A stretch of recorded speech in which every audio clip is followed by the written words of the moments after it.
Қайырлы кеш. Құрметті ханымдар мен мырзалар, қол соқып қойсыздар ма? Бүгінгі кештің иесі әрине сіздердің көптен күткен қыздарыңыз, сіңілеріңіз, апаларыңыз, не болмаса құрбыларыңыз. Лаура Базарбайдың кеші құтты болсын. Сіздердің алдарыңызда Лаура Базарбай.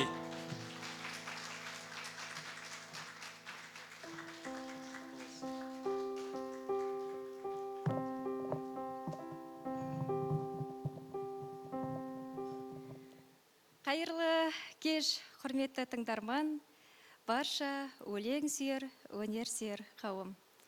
Бүгінгі кешімізді әдемі ана туралы әнмен бастағым келіп тұр.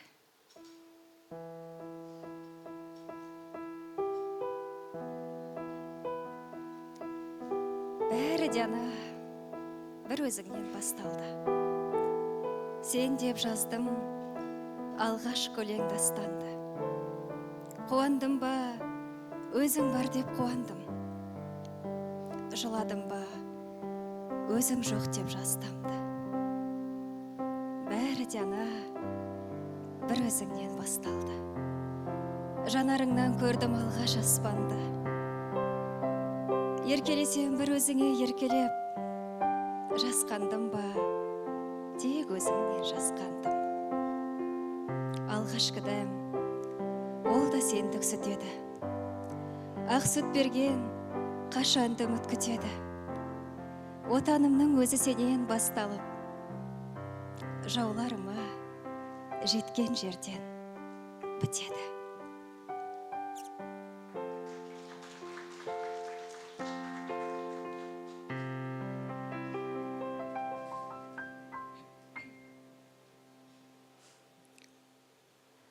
Ана туралы ән оқылғаннан кейін міндетті түрде әкеге де оқылары сөзсіз. Әке, сенің жасыңнан асып барам. Кезі келгенде тасып талам. Кезі келгенде жасып қалам. Бәрібір мұны өмірге ғашық балам. Құралақан емеспін қуаныштан. Қуаныштар алдымда құрақ ұшқан. Бір арыстан өмірден өткенімен өмір сүріп келеді. Тірі арыстан. Өкінбеке, отың бар сөнбей тұғын. Ол мәңгілік жанады көрмей тыным. Ұрпағың бар, ел менен ер намысын. Тірі тұрса, қолынан бермей тұғын. Қазір жасымыз 30-ға жақындап қалса, демек әкемнің де жасына жетіп қалғанмын. Бірақ әкеміз дәл қазір жанымызда жоқ, әйтсе де оның бүгінгі кештегі қолдауын мен сезетінім хақ. Келесі бір ана туралы өлеңді оқыған кезде алғаш рет мен бұл өлеңді әйел адам жазғанына 100% сенімді болдым. Өйткені бұны сезе алу ер адамға, ер авторға қиын сияқты, бірақ өте әдемі жеткізген. Шағын ғана өлең. Авторы Рүстем Қайыртай. Былай оқылады екен. Шешелерге арналсын шекер жырым. Аямай бізге төгіп өтер нұрын. Алыстан үйге келсең алдыменен, анаңның бетінен сүй, көкем, күнім. Ол сенің әкеңді де сыйлағаның. Ана болмай туып ет әкеңдігім. Ешбір еркек ешқашан жасай алмас. Аналардың дәл осы екерлігін.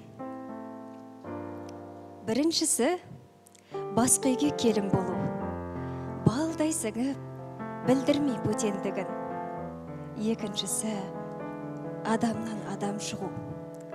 Толқып күтіп, толғақтың жетер күнін.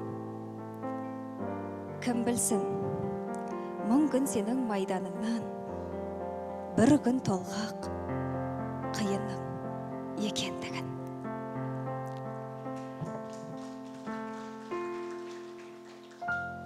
Бұл кешті енді махаббатпен деп бастап алып, ана туралы, әке туралы өлең оқып кеткені қалай болды деп мүмкін ойланып отырған боларсыздар.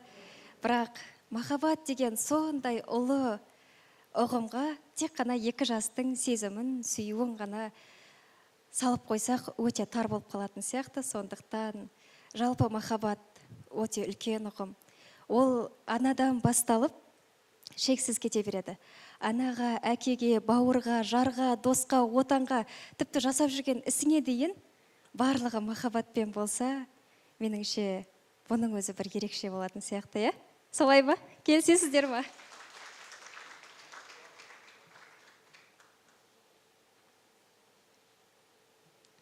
Ал ендеше баршаңыздың сүйікті ақындарыңыз Қалқаман Сариннің әдемі бір махаббат туралы өлеңімен махаббат туралы әнімді бастайын.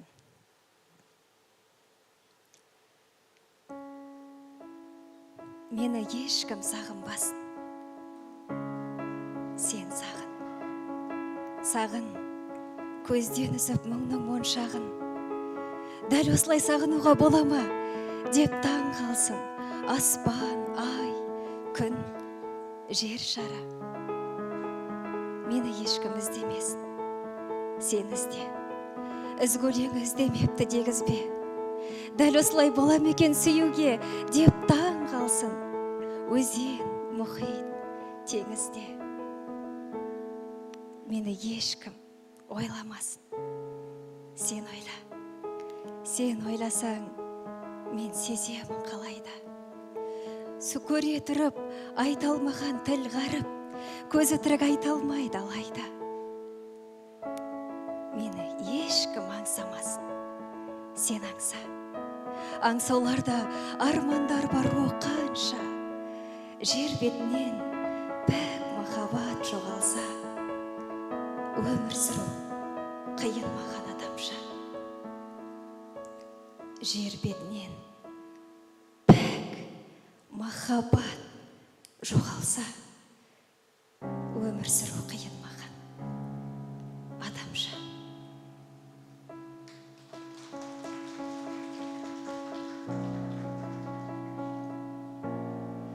Жалпы мына жақта тұрып тұрған тыңдармандар, мына жақтарда орын бар, алсаңыздар болады, немесе қосылып отырсаңыздар болады. Отырыңыздар. Ана жерде баламен тұрған келіншекке орын берсеңіздер екен. Үлкен рахмет. Жалпы адамдардан айырмашылығы тек қана оның сезімі мен сенімінде сияқты көрінеді кейде. Өйткені барша адамдардың түр-тұлпатымыз, дене бітіміміз барлығы бірдей жаратылған, тек басқамыздан ерекшелеп тұратыны ол әрине сезімдеріміз. Сол сезімдерімізді тани алсақ, бір-бірімізді түсіне алсақ, өзімізді тани алсақ, меніңше ең керемет жандардың қатарынан болар едік. Әйтсе де адам жаны қиын жаратылғаны да белгілі. Бұл туралы Мұқағали былай дейді. Мұң құбылған қуаныштан, дерттерден, қиын не бар адам жанын зерттеуден. Мен әуремін өз жанымды зерттеумен. Бірде аяз, бірде жалын от кеудем. Оңай не бар ойнауменен күлуден. Қымбат не бар адам сырын білуден. Мен әуремін өз сырымды біріммен. Кеше бұзып өкінемін бүгінмен. Жылдарымды еске аламын бүлінген. Адамдардың жаны менен жүрегін ойлаушы едім, бір адамдай білемін. Ажырата алмай шуақ түнегін, танығанға мәз болыппын реңін. Ертең басқа, бүгін жақсы көргенім, өз көзіме өзім ғажап сенбедім. Кесірткедей ауыстырған өңдерін, қылығына түсінбеймін пенденің. Кеше ғана бірге жүріп бір күлген, жақыныңның жат боларын кім білген. Адамдарды зерттей алмауыз жүрмін мен. Оны зерттеу мүмкін емес.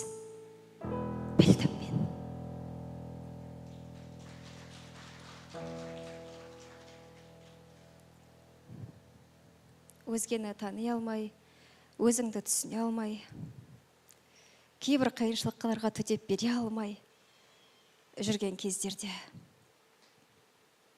мен қазір егіліп тұрып жылағым келеді.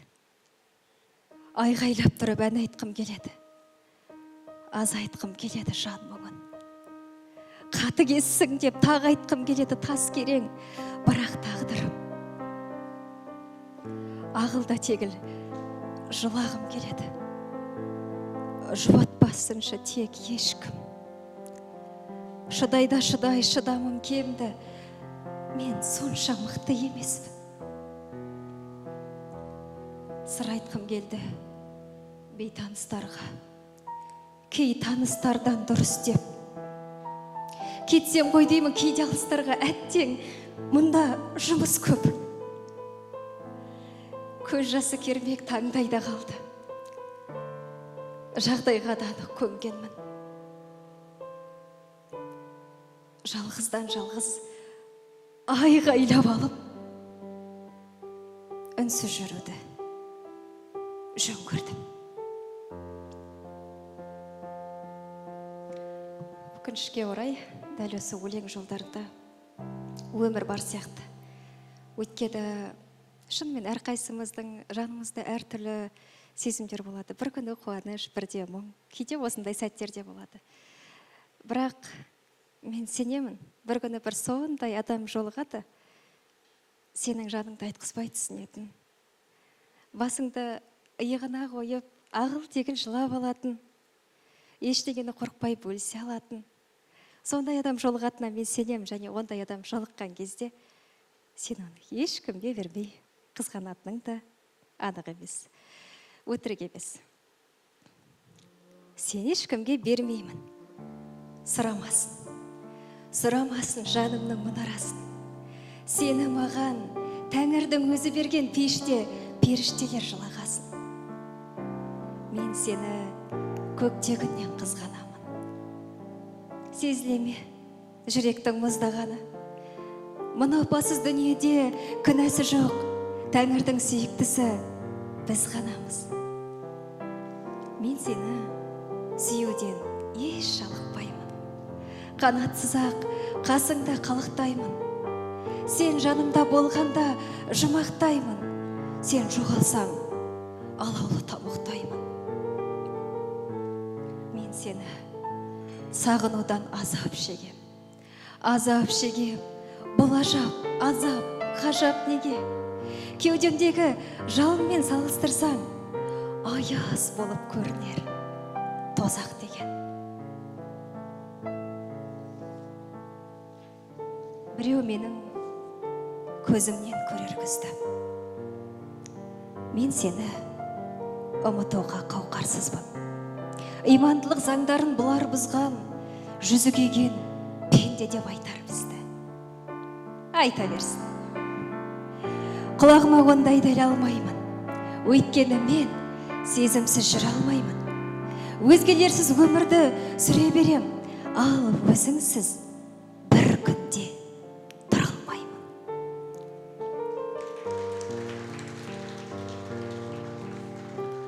Бір күн өмір сүре алмайтын мәңгілік махаббаттарыңыз жандарыңыздан алыстамасын. Бұл кешке тек жастар ғана емес, сонымен қоса орта жастағы үлкенде адамдардың жиналатынын білдім. Сондықтан махаббат, сүю деп қақсай берсем, ұят болар ма екен деген ой келді алғашында. Бірақ Мұхтар Шахановтың мына бір өлеңін оқығанға дейін. Бұл өлеңді оқымас бұрын Мұхтар Шахановтың өзінің сөзімен жеткізгім келеді. Бұл атақты Естай Қорлан әні туралы. Атақты Қорлан әнінің авторы Естай ақын 72-ге келіп, тіршіліктен қоштарса шағында алас ұрып досы Нұрлыбекті іздеген екен. Сол кезде Нұрлыбек аттан құлап аяғын сындырып жатқанына қарамастан арбаға жанталай жатып досына жеткен екен. Сонда Нұрлыбек келгенде Қорланның айтқаны, Естай ақынның айтқаны, 51 жыл қолымдағы Қорланның жүзігін тастамай тағып келдім. Сол жүзікті қарттарға ескертші, менің көрмеде бірге жерлесін деген екен. Осы туралы Евгений Евтушенконың үйінде айтқан кезде бір итальян мүсіншісі тұрып, мұнда сүйгеніне қосылмаған Естай ақынның сағынышы мен зары ғана емес, бұл жерде бүкір бұл ұлттың махаббатқа деген мінезі мен ерлігі жатыр деген екен. Осы Естай бен Қорланда туған халықтың денсаулығы үшін тоз көтеруді ұсынамын деп, Мұхтар Шахановтың төбесін көкке бір елі жеткізбей қойған екен. Қазіргі оқылар өлең де сол туралы сәл ұзақтау, бірақ сіздерге ұнайды деген үміттемін. Авторы Мұхтар Шаханов. Қартаң әйел жұмысыма іздеп келіп жылады. Жалғыз қызым бар еді айнам, тірлігімнің шырағы. Еркелеттім, өмірімді көркем еттім жолына. Тек сол гүлдеп толыссын деп, тек сол кисін, сол ішсін деп, ештеңені аяғам жоқ, бәрін бердім қолына. Қызым сұлу, бой түзеді, ой түзеді жайдары, бой түзеді қызғалдақтай көз жауынап майдағы, алды болды қатарының бір көскен. Үмітіме, бақ пен қайғы қалай қатармын кескен. Бекер жіберіппін еркіне.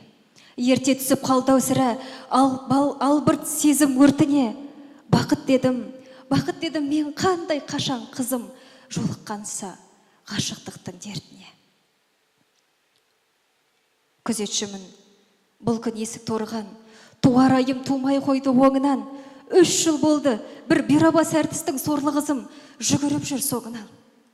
Ал ол иттің бұлғырлыққа қарашы, бар әйелі, баласы. Үйленуге қайдан келсін шамасы, қызым соны білмейді ме?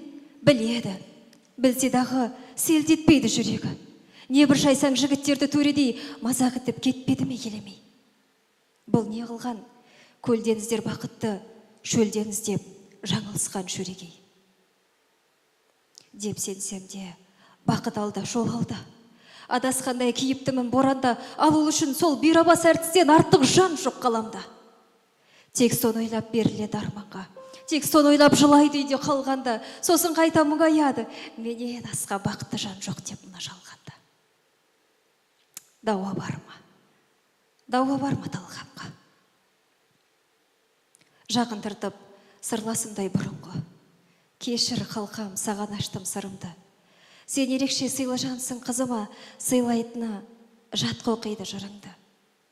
Өзің аян, қыз көңілі гүл нәзік, жең алмаспыз өр мінезбен ұрдажық. Өтінемін, сол бақытсыз сорлыға қол үшін бер, ой саларлық жыр жазып. Соны айтты да шығып кетті ол қоштасып. Тұрып қалдым, ойым мұңмен астасып. Көз алдымнан кетпей қойды мұңлана, көз алдымнан кетпей қойды жас қашық. Өлке даңғын артқан менен арқаға, әлі күнге түспей келген картаға, қыраңғаны қалықтайтын көгінде бұлттар аз ба, сұрақ қойған заңдар аз ба, шыға алмаған заңғар аз ба өмірде.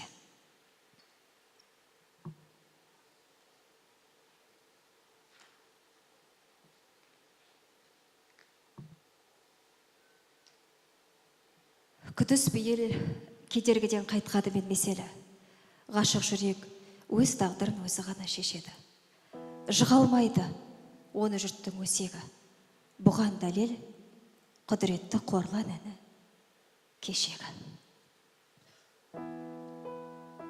Қасіретті сәт соққанда әбден меңдеп кеселі, қайран Естай қимас досын шақырып, былай депті деседі. Ей Нұрлыбек өренім, 72 жасында тұзағына іліндірді мен өлім. Толаған мен амал нешік көнемін. Тіршілікте ас созбабен қол үшін өлген соңда керек боп тұр көмегім. Дәл өзіңдей қайдан ұқсын қайғым дел. Ғашық жүрек мәңгі көктем айдың көл. Ғашықтықпен өткен күндер ғана өмір, ал қалғаны жай күндер. Көлмен көлдей, таумен таудай теңдесе, белдесуге ниет қылдым мен неше. 51 жыл ғашық болдым Қорланға, 51 жыл өмір сүрдім ендеше. Тек соны ойлап қиял қостым таңдарға, тек соны ойлап шықтым қанша заңғарға. Сірә мендей ғашықтықтан бақ тауып, сірә мендей мұңға батқан жан бар ма? Дүниенің өзге бақыт шаттығын менсінбеген менің мұңым тәтті мұң, тәтті мейне.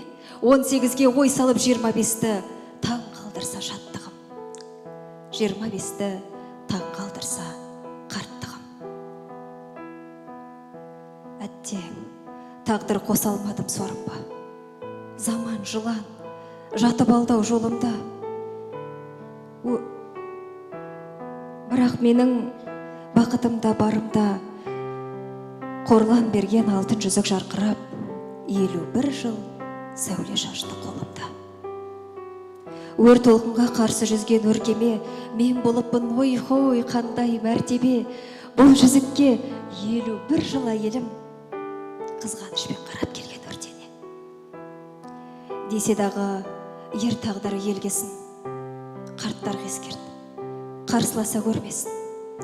Қорланымның көзі болған жүзікті өтінемін, өзіммен бір жерлесін.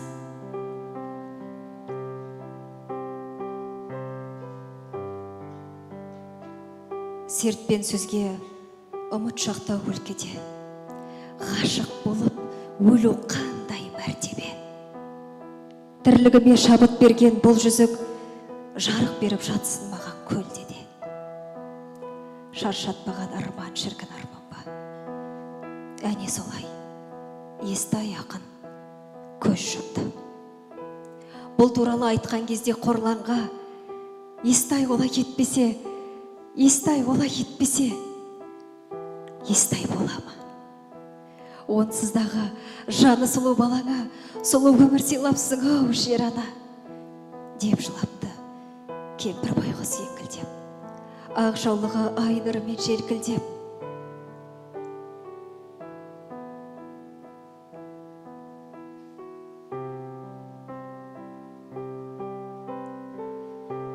Нағыз ғашық қарттығыңа көдерме, кейін өзі қылтамақтан өлерде.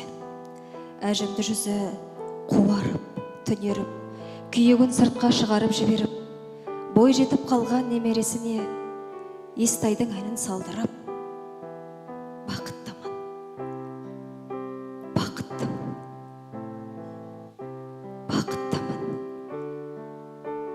депті де көз жұмыпты мәңгілік. Ғашық жүрек сүйген үшін бола алмайды жазалы. Адам асса ғашықтықтың жоқтығынан азады. Ғашық жыры тіршіліктің көкейтесті өлегі, ешбір геометриямен өлшенбейтін көлемі. Ғашық болу келсе кімнің қолынан, әлем оған сенеді. Ғашық болу ерлікпен тең себебі.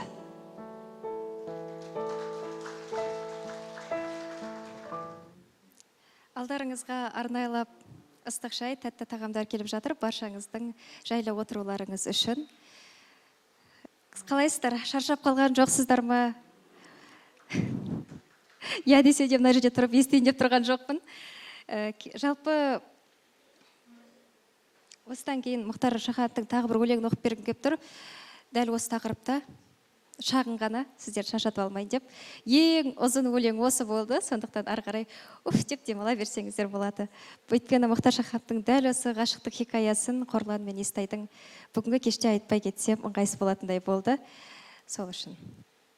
Мынандай бір газеттен үзінді бар екен. Гамбург сотына бір әйел 17 жыл отандасқан жолдасымен ажырасуға өтініш білдірген екен. Сол кезде сот мүмкін ойланарсыз деп ұсыныс тастаған кезде жоқ деп үзілді қарсылы жауап берген. Оған себеп, мен 17 жыл жолдасымен отандасқан кезде біздің әңгімеміз 3 көлемнен асқан жоқ дейді. Таңертең қайырлы таң, әбетте не жейміз, кешке ұйықтайық деген сөзден дейді. Сол кезде сот бірден олардың шешімін орынды деп тауыпты. Тағдырыңды қатыгезде, сараң де. Сен сүйгенмен ол сүймесе шараң не. Махаббат ол қос жүректің әні ғой. Өзіне сай дауыс керек әр әнге. Сүйіктім ау, әнсіз өмір мәнді ме? Мәнсіз адам шырқай алмас әнді де. Бәсеңдетпе, қарлықтырма даусыңды, бақытсыз боп қалмау үшін мәңгіге. Сүйіктім ау, сәнсіз өмір мәнді ме? Сән түзелсе, түзейміз ғой әнді де. Жұбайлар бар, әңгімесі таусылған. Ал махаббат таусылмайтын әңгіме.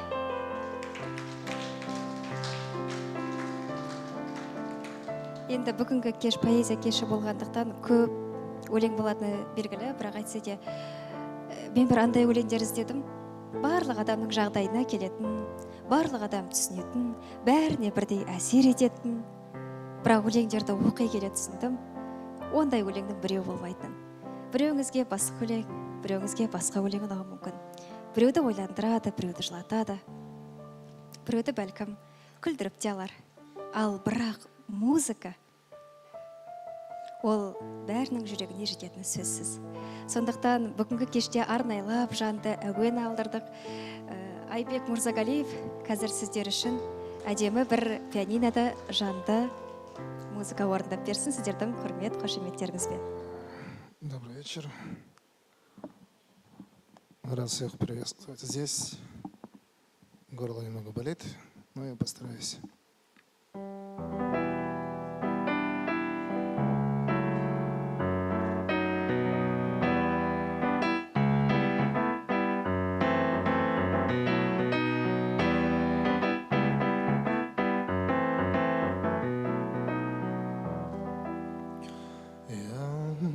Сидел, ты смотрел, как встал солнце, купалось моим недобитым видом, что кончился день нерешенным, и что эту ночь приготовила мне. И вот я сижу на траве под своим окном, играя свое одиночество в рукаве. Начну, пожалуй, да ты не успею потом, когда я сюда до слез захочу к тебе, как ты. Из лунного света и вина, как ты. Я знаю, где-то ты одна. Случайные люди обходят меня стороной, а я никуда не иду. Все равно не встать, и вроде бы мертвый, но и чуть-чуть живой. Взял бы еще, да некуда больше брать. И ночи такой одинаковый белый свет, и небо над ним раскинулось звездным шатом. А я вот так вот один не сидел много лет, с луной в стакане и бесплатным дождем.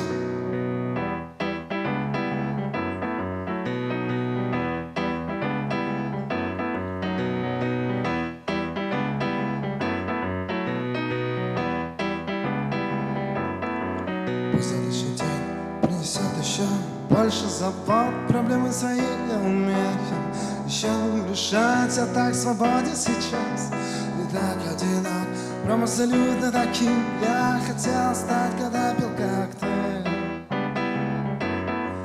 из лунного света и вина, как ты. Я знаю, где-то ты одна, пойдем.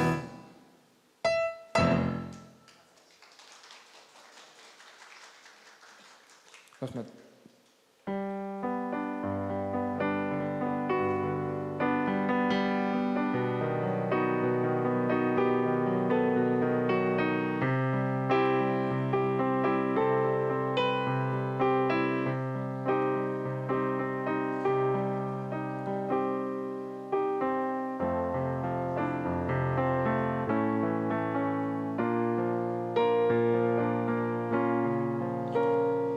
When you're here before, glisten in the air, just like an angel. Skin makes me cry. You've looked like the fire, beautiful ones. wish I had special. You're so fucking special. Mama dream. I'm a widow. Oh, dear, how much I don't belong here. Love me to rest. Wanna want control. Want a perfect body. Want a perfect soul. Don't want you to notice. Don't matter run. Don't wish I had special. You're so fucking special. Like my tree.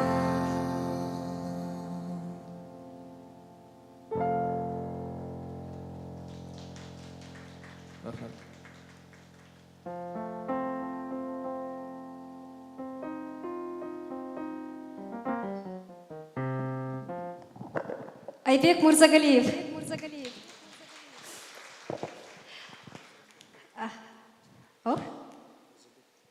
Айбек Мурзабеков, кешіріңіз. Айбек Мурзабеков бұл кісі бұрын Ресейде квартирниктер болады ғой, осылай поэзия кештерін ұйымдастыратын ақындар немесе просто поэзия оқитындар осылай жиналып өздері отырады екен. Сондай кештерде Айбек дәл осындай сүйемелдеу жасаған. Сондықтан Айбекке бір қошеметтеріңізді көрсетіп қойсаңыздар. Бүгінгі кешке бір жан осы жерде туған күнін қиып келіп отыр екен. Мен ол кісіні танымаймын. Бірақ сонда да дәл сол құрметі үшін поэзияға деген ол кісіні сіздердің алдарыңызда құттықтағым келіп тұр. Нұр сұлу. Қай жақта сіз келсеңіз, келіңізші, сіз сахнаға келіңіз. Барша осы жердегі тыңдармандардың ыстық қошеметімен сізді құттық келе қойыңыз. Туған күніңіз құтты болсын. Дәл осындай атаулы күнді бүгінгі кешке қиып келгеніңізге үлкен рахмет. Туған күнің менен, туған күнің менен, туған күнің менен, туған күнің менен.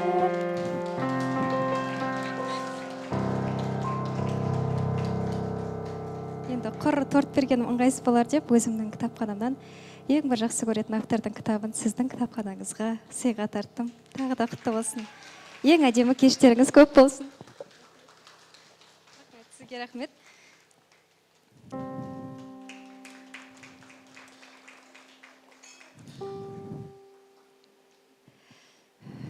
Мына жақта сіңілілерінің әкеліп жатырған сыйлықтары бар екен. Сіздердің де қолдауларыңызға үлкен рахмет. Маған Астанадан сіңілісі жазды. Ертең апамыз осы жаққа барады, сіздің поэзия кешіңізге билет алып қойды. Біз соған тосыннан сыйлық жасайын деп едік, бізге де рұқсат па деп тілегіңізді айтып жіберсеңіз болады. Енді өзіміз ғой. Рұқсат етесіздер ма?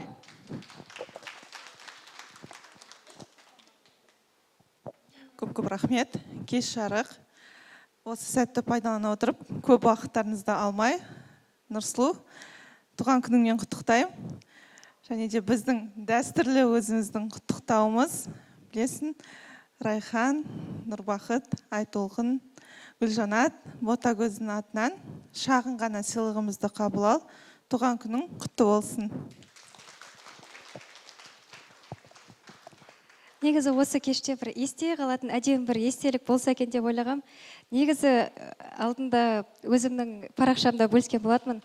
Қызына ұсын жасайтын жігіттер болса, осы кеште күшті қылып әдемілеп жасап берер едім деп, бірақ ондай жігіттер табылмады. Есесіне бүгін туған күнін осылай әдеметтіп жасау бұйырған екен. Бұл да бір дәл осындай кештерден есте қалатын әдемі сәттер мен үшін, сіздер үшін де солай деп үміттенемін.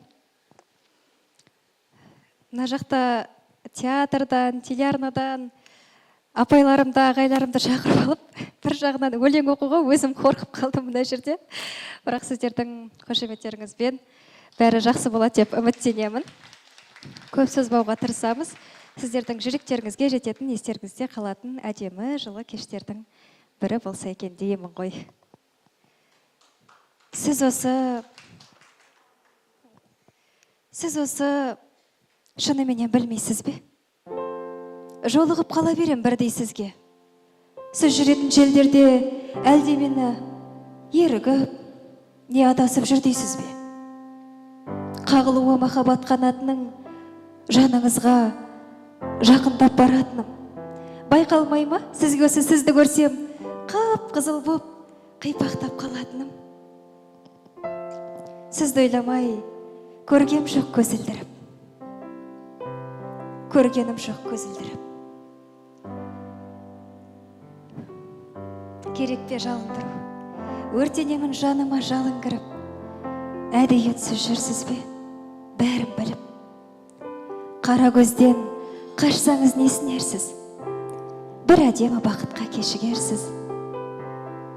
Қарап қалсам, өтесіз көрмегенсің. Оңбағансыз не деген? Кешірерсіз. Күйін кешіп бір сәтте бос баланың бір сәтте жанып кете жаздағаным. Сен білесің тағдырдың шайқағанын. Шайқаламын таулардай, жай табамын. Қай нөсердің астында көкке қарап, қандай сөзді ішімнен қайталадым. Сен білесің жаным не қалайтынын, саған мәлім табарым қалайтыным. Қай дұғаны таңертең оқитыным, қай кітапты кешкілік қарайтыным. Сен білесің ерке қыз, бәрін. Сенен өзге жүрекке шағынбадым. Қай түндерде қандай түс көргенімді, сол түстердің қалайша жорылғанын.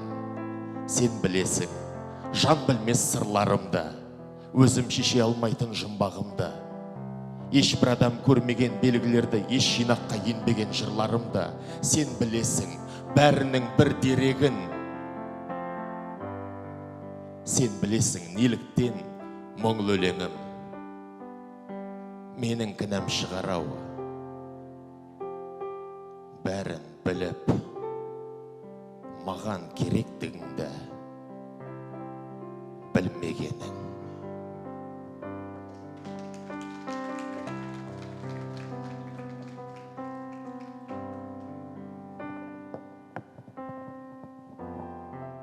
Қайырлы кеш, құрметті поэзия сүйер қауым. Махаббатпен Лаура Базарбай. Мен бүгін бір ауыз құттықтау сөзімді Мұқағалидың сөздерімен жеткізген жөн көріп отырмын. Менің көзім енді ашыла бастағандай. Қоршаған ортамды айналамдыға бастадым. Кейде маған адамдардың бәрі дос болып көрінеді, ал кейде туған шешемде қас секілденіп кететін сәттері бар. Ол сірә менің адамдарға шектен тыс жаным ашып, есесіне олардан да өзіме сондай жанашырлық күткендіктен болар. Адамдардың бәріне түсінікті болғым келеді. Өйткені өзім оларды шексіз түсінем. Адамдардың бәрі мені сыйлағанын қалайым, өйткені өзім оларды шексіз сыйлайым. Ал олардың жасырын жаулықтары назардан тыс қала алмайды. Бәрібір білем. Олардың ауыздарына қақпақ болу менің билігімдегі нәрсе емес. Бір күні мәдениетке жата ма, жатпай ма, ерте ме, кеш пе, бір күні қатты айтып тастайым. Егер айтпасам, мен ауырам.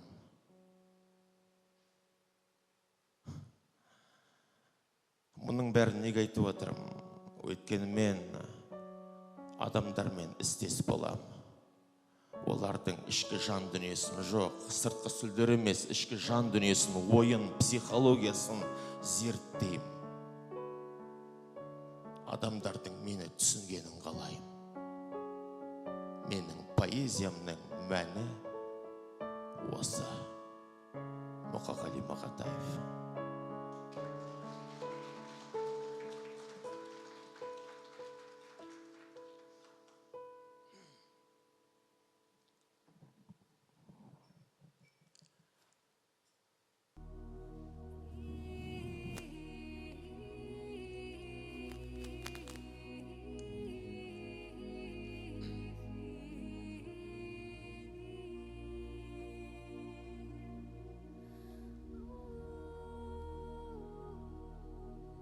Фариза,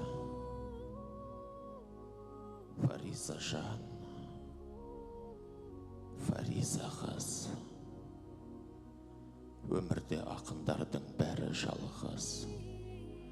Шыдай ақыры жалығарымыз, бірімізден біріміз арыларымыз. Біздерде де жоқтайтын жан болса егер, шаң басқан архивтерден табыларымыз. Сен мені білесің бе? Білесің бе? Жаралмаған жан екем күресуге. Жылай жүріп өтірік күлесің де, жүресің де, қоясың жүресің де. Фариза жан, сен соны білесің бе? Жанарымды тұманмен тұмшаладым. Серіп бесі үзіліп тұрса дағы, жігітінен қазақтың дос таба алмай, қызда болсаң, мен саған мың шағамын. Ауырлар деп ойлап бе мұнша халім. Ақын болып несіне жаратылдым. Арасында қап қоймай қара түннің қасиетін сезем деп, ана тілдің қауырсыны қалмады қанатымның. Қу тірлікке құл болып аяң басып, құлашымды жай алмай баратырмын. Жақсы едім, момын едім, ұяң едім, аттап өттім олардың қия белін. Енді міне қауқарсыз құрашуды жия бергім келеді, жия бергім. Енді қалған өмірдің құрдымында өлтірсе де көнбеймін жұрдығымға. Нөл болады деп айтам, жалтармаймын, көбейтсен де қаншама мыңды мыңға. Айналаға қарайық анық барлап, түн кеткесін күн шығып жарық болмақ. Не туралы жырласақ Фариза қыз, бағыштайық бәрінде халық қарнап. Білмеймін, бұзықпын ба, жындымын ба, кеп тұрады телігім мұңды мұңға. Енді қалған өмірдің құрдымында өлтірсе де көнбеймін жұрдығымға. Нөл болады деп айтам, жалтармаймын, көбейтсен де қаншама мыңды мыңға. Айналаға қарай ғанық барлап, түн кеткесін күн шығып жарық болмақ. Не туралы жырласақ Фариза қыз, бағыштайық бәрінде халық қарнап.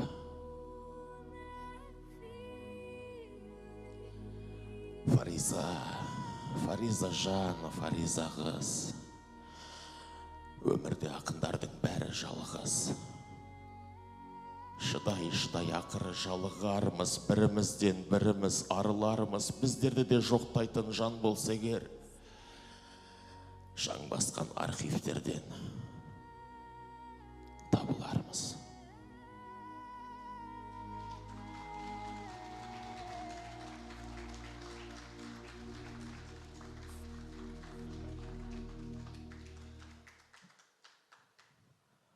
Поэзияда үлкен сыр бар, өмір бар, жүректің толқуы бар.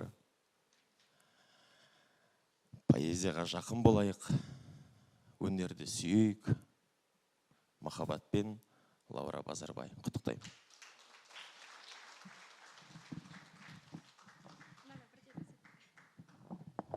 Жарайды, осылай да бола берсін.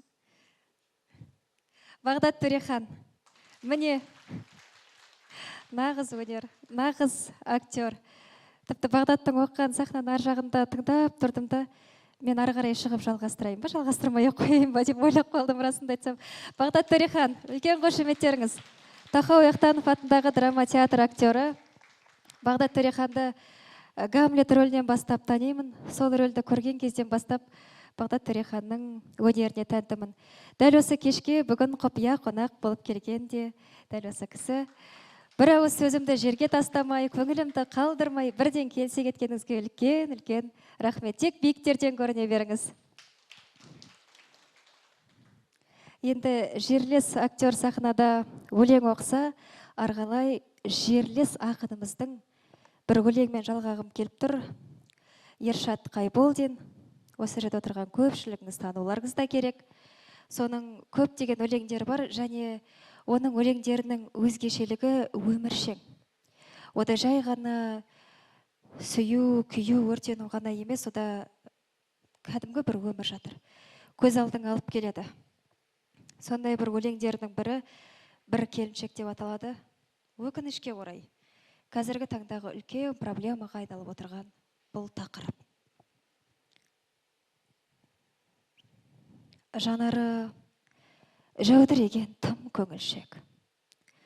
Тағдырына қойғандай мұңлы өміршек. Кейде біздің көшеде серуендеп жүреді бір балалы, бір келіншек. Анасы ойнатып жүр бар асылын, мұң басқан жанарының қарашығын. Күйеуі қайда екен бұл әйелдің? Әкесі қайда екен баласының? Түстіме әлдеқандай сәтесіне, келіншек налығандай қатесіне.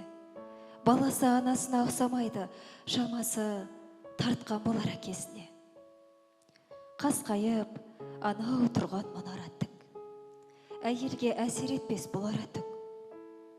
Қасына сері жүрмеген соң, басына қонбаған қой сірә бақыт. Жүйкесін жұқартқанмен қайғы шала. Арманы адамдардың айға шама. Түн жарға от түскенше отырады, аймалап, айдарлылы байғұс ана. Туама әлгі елге көңілдігім, сыйлайды оған бақыт өмірдігім. Жалғыз кетіп барады бүгін тағы, соңынан ертіп алып көгілдірін. Сезімі гүлдей солып ертөлмеске, сыңар болған жөн шығар тең-теңдеске. Балапанын ерткен жалғыз аққу, жұбын тауып келсе екен ертең кешке.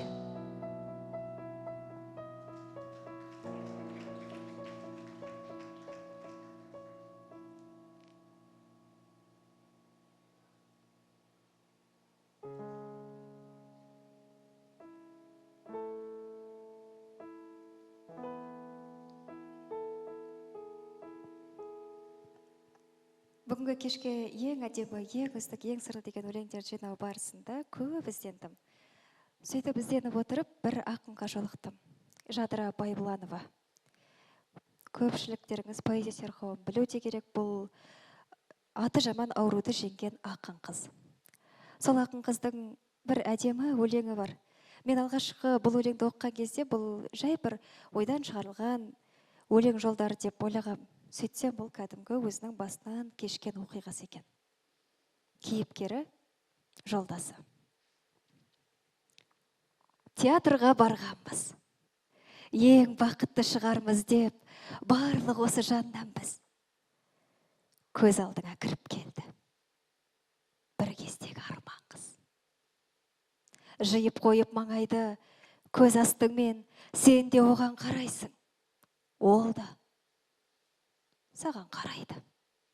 Қасындағы ер жігіт наяды, мені қойшы, жарайды. Менікі жай бақылап, құрғыр жүрек, қайдағы еске түсіп жатырақ. Тағы өтірік құшақтайсың, бәрін сезем ақымақ.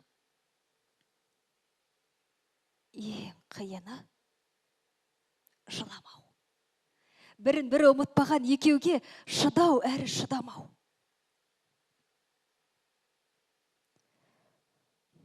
Шын махаббат, қойылымның түрі анау. Екі ғашық сендер болса, мен кіммін? О, Ромео Джульетта. Ромео Джульетта қойылымындағы жағдай.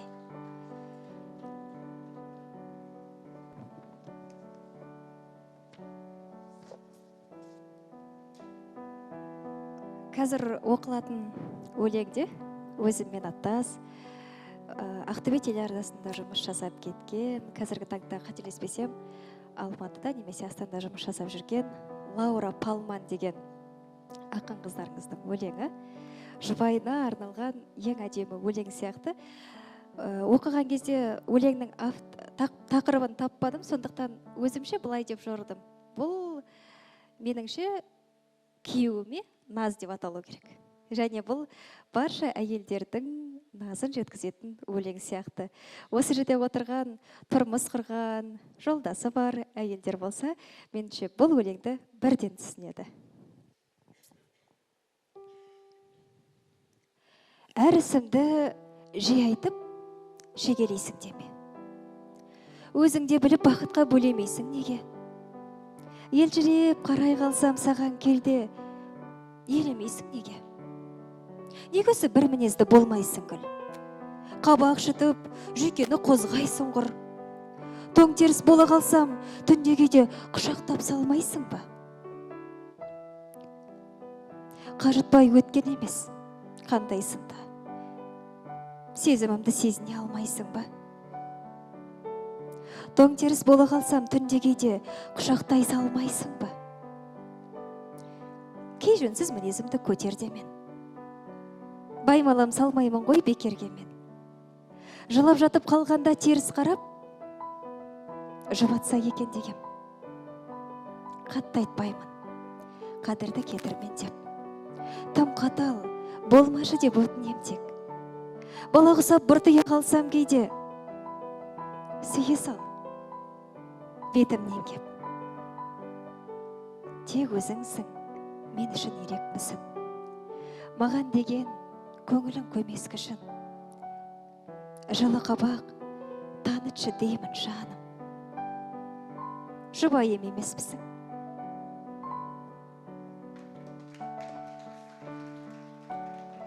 Әйелдердің кейбір назын, еркелігін жеткізген өлең сияқты өзіме солай көрінеді. Бәлкім бұл жақта өкпе бар, бәлкім реніш те бар, бірақ меніңше жай бір әдемі наз. Енді әдемі бір соңғы өлеңімді оқымас бұрын, жаңа ғана өздеріңізге айттым, осы жерге театрдағы аға апа буындар жақын қағынбыз. Поэзия деген кезде Ақтөбеде ең бірінші еске түсетін Майгүл Мұзбаева. Сізді сахнаға шақырып, әдемі сыңғырлаған дауысыңызды бір естігіміз келеді. Қошеметтеріңізбен. Майгүл Мұзбаева біздің драма театрдың актрисасы, үлкен адам, өнер иесі.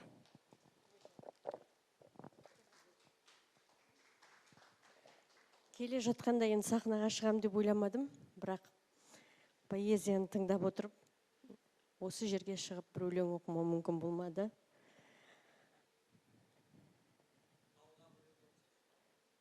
Жүрмін ана, көп жаннан сағым сынып, қиналамын кетердей жаным шығып. Мен ешкімге зұлымдық жасамадым, қайта қолымды ұсындым барын шығып. Болмысымды зерттеп апыл ақырын, тасаланып бастайды оғатуын. Біледі олар, мені тек жалғандықпен жасқауға, жаралауға болатынын. Адамдарға сендім мен, таңдамадым. Өкінемін, кейіннен алданамын. Көре алмайды қатарға қосқандарым. Нысанасы болдым мен, сан жаланың. Алданбауға, адамға күлімдеген, сенбеуге де серт еткем, дірілдегем. Тырыссам да өзімді өзгерт алмай, сонан ана қажыдым бүгінде мен. Фариза Оңғарсынова. Ішіме менің сыймадау жырым қанша күн. Адам біткеннің бойынан адалдық, пәктік аңсадым. Ешбір жан ұқпас сырымды, ешкімге айта алмай шаршадым. Содан соң көзім бұлдырап, жүректің жасын тамсадым. Ұқпадау мені ешкім деп, кей кезде керім ашынам. Бұл өрттен қалай басылам, жанымна өксігін қай жаққа қалай жасырам. Біле алмай жүрмін делдал боп. Қашанғы үнсіздігімді, жасанды үнсіздігімді көрсетпей қалай жүр алам. Ақыл айтсайшы бір адам.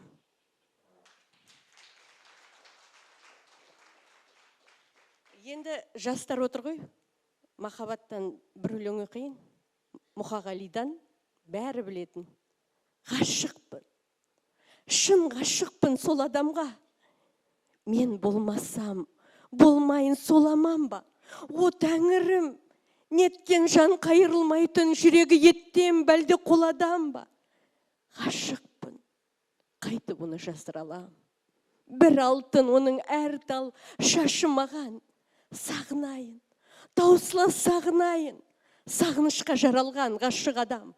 шарықтап, қолым жетпес көкте күнге, ақ қанат құсым менің кеткенің бе? Шарқ ұрып, бар ғаламды өтсем дағы, мәңгілік сен іздеумен өткенім бе?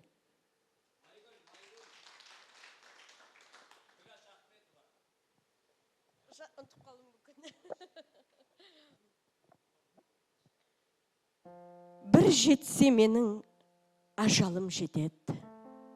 Найзағай оттарынан, сатқындар оқтарынан, бір жетсе менің ажалым жетеді. Адам қолы жасаған ұяттардан, қалыңдығы осынау сияқты ұрман. Әйтпесе, пысықтыққа пысқырмайды мендегі қуаттарман. Мен теңіз боп ақтарлам, бұлбұл болып шулаймын бақтарыңнан, көктем жаққа бұлбұлдар ұшырамны жазираның ақ түтек ақпанынан. Басқасынан ажалым жетпес менің, жауыздықпен өткені шектеспедім. Мен жарақат салмаған семсер едім, сондықтан жарқылдаймын. Әйтпесе өтпес дедім. Өле берсін күншілдер күйігінде. Өз ғасырым өзімнің иінімде, ақ жаңбырлар тоздырған тау сияқты. Мен өлемін өзімнің биігімде. Лауражан, әрқашан биікте бол. Құттықтаймын. Керемет кеш ұйымдастырдың. Бәрі керемет. Бәріңізге де осындай поэзия сүйген жүректеріңізден айналайын деймін. Жас қой, бала ғой, театрдан адамы емес, шығармашылықта жүрген де жан емес деген сөздердің бірін де айтпай, барынша қолдап, қолпаштап келген осы жердегі барша адамдарға үлкен рахметімді айтамын. Егер бұрын бір жетістікке жеткен болсам, белгілі бір жерде дәрежем болған болса, онда бұндай халықты жинауға ол солай болу керек деп ойлар едім. Ал ешкім болмай тұрып, жай ғана поэзия оқимын дегенге жинала қалған жылы жүректеріңізге үлкен рахметімді айтқым келіп тұр. Мен тап қазір біліп тұрмын, өзімнің қателіктерімді де, болып жатқан олқылықтарды да, кейбір сәтте тамағыма кернек қанап, дұрыс сөйлей алмай қалып жатқанымды да, бұның барлығы әрі қуаныштан, әрі қобалжығанымнан. Бірақ баршаларыңызға үлкен алғысымның шексіз екенін айтқым келеді. Және көп созбай бүгінгі кешті осы жерде отырған Нұрсұлудың жіберген әдемі өлеңмен аяқтағым келіп тұр.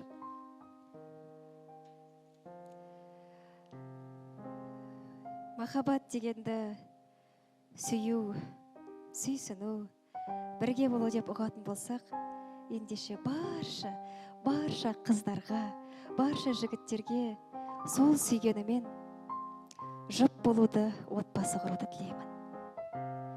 5 күндік мынау жалғанда, жетсінші бәрі арманға. Ақ көйлек кию берсін, тілерім барлық жандарға. Сыйласын жары тәтті бір, өтсе де бастан шақ не бір. Бұйырсын ата байсалды, бұйырсын ене ақ көңіл. Шаттыққа бөлеп әр үйді, жарық қып тұрар фәниді. Атансын ана ол үлгі, бұйырсын сүйу сәбиді. Құламай жүгі жиылсын, тағдырдың қыздың қиынсын. Қазақтың әрбір қызына осының бәрі бұйырсын.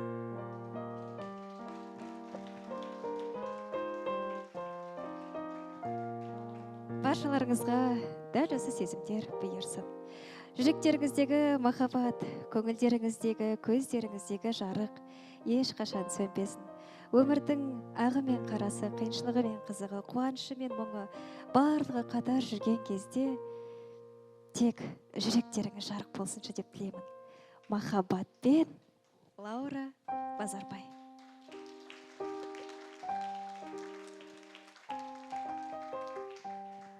Кешіміздің мәресі осымен өз соңына жетті. Ешкімді шаршатып алмайын, артық жері болмасын деп барынша қысқартуға тырыстым. Және алдарыңызға ақ қағаз бен қалам қойдық. Мана кеш басында айтуды ұмытып кетіппін. ойларыңызды, пікірлеріңізді жазып кетсеңіздер болады. Немесе дәл осы жерге келіп, сөз сөйлеулеріңізге де рұқсат. Сөз сөйлегісі келетін, тілегін, ойын айтқысы келетіндер болса, мархабат. Болмаса, жақсылап шайларыңызды ішіп отыра берсеңіздер де болады. Елтай ағай, сөйлемейсіз бе? Артайлап шақыртып алайын. Бір кештің соңғы нүктесі қойылмай қалғандай болып тұр да, сондықтан ағайға айтып, бір аяқтатып алайын деп ойлап тұрмын. Негізінде Лаура екеуміз көп өте бір қызықты форматта дайындаймыз деген ойда болғанбыз, бірақ та уақыттың тығыздығына байланысты біздің ойымыз келесіде болады деп ойлаймыз. Бірақ бүгінгі кеш өзінің бір нүктесін қойған, бір күзге байланысты, лирика, махаббатқа байланысты, оның ішінде керемет біздің Бағдат, Майгүлдер шығып оққан кезде бүгінгі кештің бір сәні кіріп қалған сияқты. Сондықтан да Лаура Базарбай бұдан бастап, өткен күннен, бүгінгі кештен бастап жалғасын тапсын деп тілейік. Солай емес пе? Қалай қол соқпаймыз?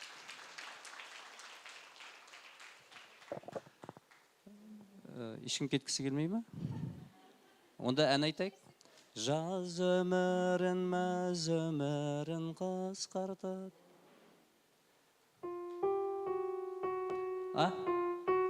Майгүл? Айтайын ба? Жанар Исатай қызы. Кеттік сахнаға. Сен тұрғанда мен айтып, сіздерге бір ән тарту өтейік. Жанар біздің театрдың актрисасы және керемет әнші Жанар Исатай қызы. Руы Назар. Лаура Базарбай, сұлу қыз, бүгінгі әдемі поэзия кеші құтты болсын. Керемет демалып қалдық, мұндай кешке көп келмейміз. Шын жүректен бар жақсылықты тілеймін. Поэзия кеші жалғаса берсін. Әрі қашан қолдауға дайынбыз, көмектесеміз. Ал енді қандай ән айтамыз аяқ астына Бағдат? Әлемнің күреңгіз, давайте. Тақырыпқа байланысты күреңгіз, кеттік. Көп күрең менің өреңім. Қалай еді басы? Көп күрең менің өреңім. Дұрыс осылай ғой. Көп күрең менің өреңім. Қош енді қош бол күрең күз. Жаз келер және жап жасыл. Жақсылықтағы тілерміз. Қош енді қош бол күрең күз. Күрең мұң саған тілерміз. Қош енді қош бол күрең күз. Жақсылықтағы тілерміз. Қалай тағы дальше? Гуглда жүріңіздер. Біздер бұл әнді махаббат мұңы, Тахуи Ахтановтың махаббат мұңы спектаклінде қолданған ең финальный әні болатын. Ендіше күрең күз мұңды ән, сондықтан мұңды әнмен бітірмейік, әдемі бір ана туралы әнмен бітірейік, аналарымыз аман болсын деп. Әлемнің жарығын сыйладың сен маған, бірге айтайық. Ана туралы өлеңмен бастап, ана туралы әнмен бітірсек, әдемі болатын сияқты. Солай сияқты. Мұңды өкіп кететін сияқты, е?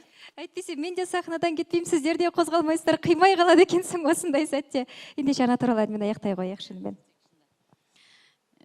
Енді кештің керемет болғандығынан деп ойлаймын. Әсерді әдем алғаннан кейін ешқайсымыз кеткіміз келмей қалды. Солай емес па? Ал енді бірге шырқайық енді. Мен сөз ұмытып қалуым мүмкін. Әлемнің жарығын сыйларың түн маған, даланың әр гүлін жинадың сен маған. Сен бердің құстардың қанатын самғаған, балалы құштарым өзіңе арналған.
Назарбайдың поэзия кеші құтты болсын. Тек еңбегін жемісін көріңіз. Құтты болсын, бәріңізге де көп рахмет. Сыйлап келіп атқандарыңызға.